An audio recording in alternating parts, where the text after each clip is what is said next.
ये तुम्हारे शरीर के अंदर प्रवेश करने का प्रथम द्वार है, इसको कहते हैं आज्ञा चक्र। और यही कारण है कि समस्त मात्र शक्ति हमारी टीकी लगाती है, बिंदी लगाती है। और आप देख लेना भारतवर्ष के अंदर जितनी मात्र शक्ति को शांति है, वो हमारे भाइयों के चित्त में इतनी शांति नहीं है। इसलिए आप घर जाओ तब सबको कह देना पति देवता को टीकी लगाना प्रारंभ करो, तो स्वतः ही शांति आ जाएगी। वो कहीं महाजन की दुकान पे थोड़ी मिलती है कि 1 किलो शांति बाई तोल दो, नहीं मिलती है। वो मिलती है ऐसे महापुरुषों के श्री चरणों में, हमारे आदर्श ग्रंथों के सानिध्य में जब हम बैठते हैं ना, तब ये सब चीजें हमको प्राप्त होती है। और अभी तो हम तो यूनिवर्सिटी में बैठे हुए हैं, तो जी राम जी महाराज का आगमन हुआ है, कितनी सुंदर कथा कर रहे हैं। निश्चित मानिए हम बहुत ही सौभाग्यशाली हैं कि जो श्री ग्रंथ देवताओं को सुनने को दुर्लभ है, वो इस मृत्यु लोक में हम लोग सहजता से सुन पाते हैं महापुरुषों के मुखारबिंद से। देवताओं को श्रीमद् भागवत कथा सुनना हो तो उनको मृत्यु लोक में आना पड़ेगा, तब वो सुन सकते हैं। ये मैं नहीं कह रहा हूं, ये ग्रंथ कह रहा है। वैकुंठ में ठाकुर जी नहीं सुन सकते, उनको यहाँ आना पड़ेगा, फिर व्यासपीठ का सानिध्य प्राप्त करना पड़ेगा। और ये संदेश भगवान कृष्ण ने हमको दिया है, गुरु आश्रम पे जाना, शिक्षा को प्राप्त करना, लीलाओं को करना। श्री वेद व्यास जी महाराज ने जो श्रीमद् भागवत गीता की रचना की, तो उन्होंने उस समय पूज्य महाराज श्री ने बताया कि 12 स्कंद में 18,000 श्लोक की रचना की। और रचना करने के बाद अपने पुत्र को देकर राजा परीक्षित जैसा सबको बनना पड़ता है। आप हम सब राजा परीक्षित हैं। राजा परीक्षित का पहला प्रश्न था, प्रथम दिन पूज्य महाराज श्री ने कहा कि 7 दिन में मरने वाले को कौन सा सत्कर्म करना चाहिए कि जिससे उसको प्रेत योनि की प्राप्ति ना हो और उसका मोक्ष हो जाए।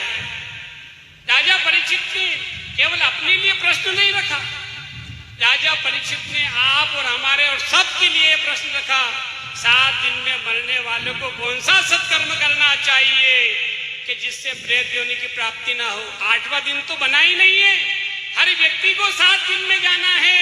इसका मतलब ये कि आप हम सब परीक्षित की श्रेणी में हैं और हमको मोक्ष की कामना है।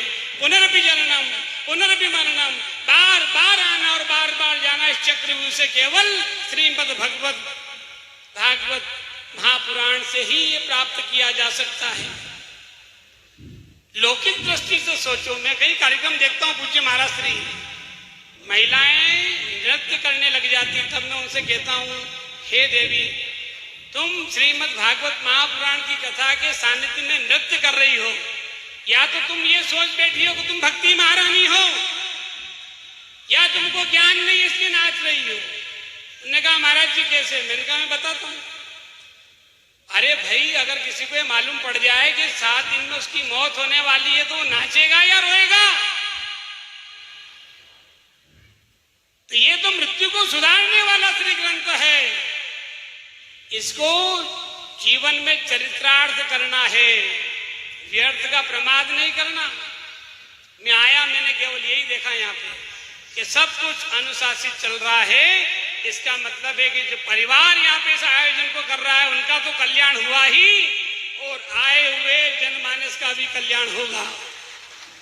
और जहां जहां तक पूज्य महाराज श्री की स्वर गंगा जा रही है माइक के माध्यम से, वहां तक सब दृश्य अदृश्य शक्तियों का भी मोक्ष होगा, ये मैं आपको कह सकता हूं। ये हमारा मूल ग्रंथ है। गो गंगा गीता और गायत्री की ये भारत भूमि वंदनीय है।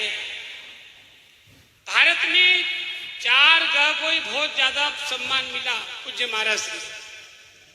पहले ग का सम्मान हुआ जब देवताओं ने ग शब्द से गाय को संबोधित किया,